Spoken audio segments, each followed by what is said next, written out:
राधे राधे आप सभी को। आज मैं एक बहुत ही पुराना ख्याल गाने जा रही हूँ। चुटकुला टाइप में है मतलब।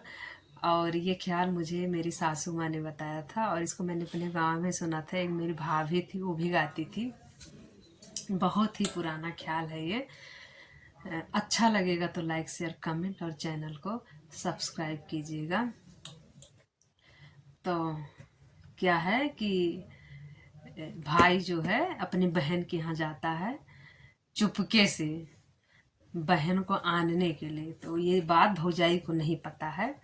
यही चीज दर्शाया गया है कि द्वार से पियवाया वही हंसत बोलाते आवई, हंसत बोलाते आवई हो। तो भौजाइयों का सोचती हैं, अरे हम तो जानन हाट गयो और बाजार गयो, और बाजार गयो लड़कन के ननियौरे गयो, हमारे नैहारे गयो अपनी ससुरारी गयो हो।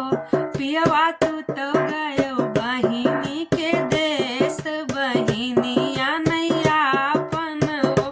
पियवा तू तो गयो बहिनी के देश, बहिनिया पैया आनैया अपन हो।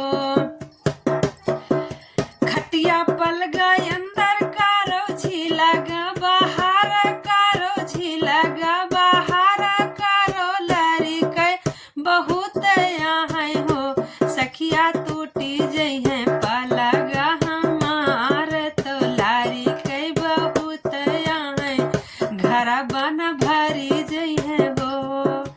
आयु तो आयु नंदी भल तू हो, आयु नंदी की अगदहरा लैके लड़का बच्चा लैके आयु